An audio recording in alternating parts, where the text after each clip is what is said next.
आज हम डॉग्स को तो हटा देंगे, लेकिन क्या कल हम बंदरों को हटा पाएंगे? क्या हमने इस बारे में सोचा है?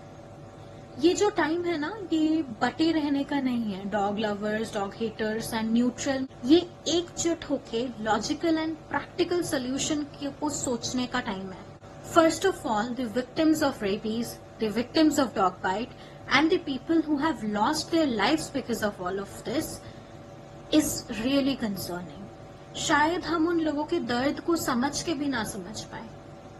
ये एक बहुत सीरियस इशू है एंड इस पे हमें बहुत जल्दी से जल्दी एक्शन लेना चाहिए। I am a dog lover, I love street dogs, but क्या इसका मतलब ये है कि मुझे डॉग बाइट नहीं होता है? क्या इसका मतलब ये है कि अगर 5-6 डॉग्स मुझ पे आए अटैक करने के लिए तो मुझे डर नहीं लगेगा? ऑफ कोर्स लगेगा। At the end of the day I am also human being. Now let's look at the bigger picture. Supreme court ने जो ऑर्डर दिया है सारे डॉग्स को डॉग पाउंड्स में डालने के लिए, do you think it makes sense and do you think it's practical enough to be implemented? No, and here is why it's not.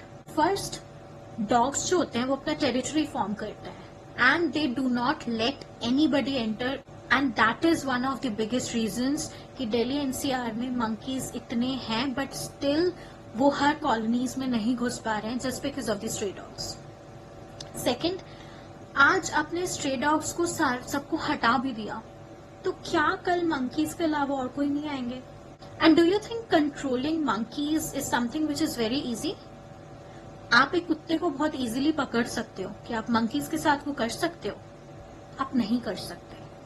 Monkey bites, vaccinations and even sterilisation if we talk about, क्या हम वो चीज इतनी easily implement कर सकते हैं?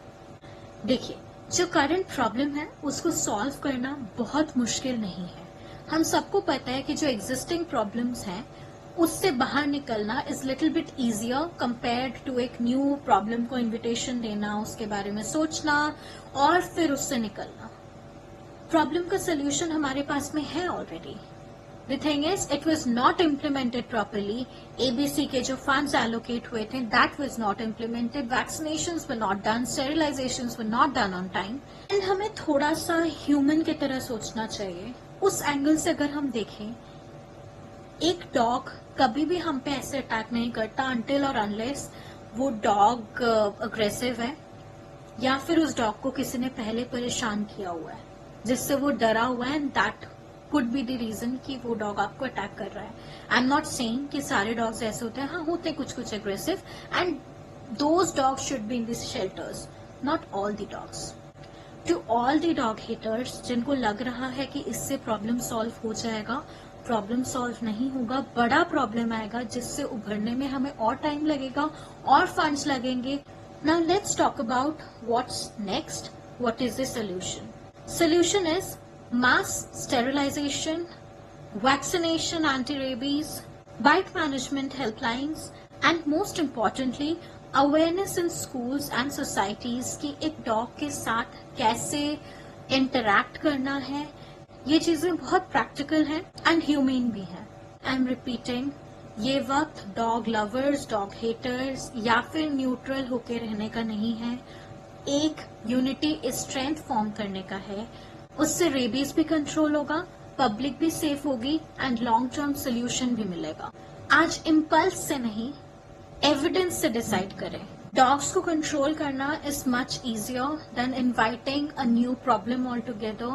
सो let's join our hands together and थोड़ा सा ह्यूमेन होकर, थोड़ा सा प्रैक्टिकल लॉजिकल होकर हम सोचते हैं, so that we get the solution instead of inviting a new problem. Dogs को हटा देंगे तो कल मंकीज से कैसे बचेंगे? Thank you so much for watching this video. Please share this as much as possible so that this becomes an eye-opener for all of those people who are thinking that this is the ultimate solution, because it is not. It is an invitation to a new big problem. Thank you.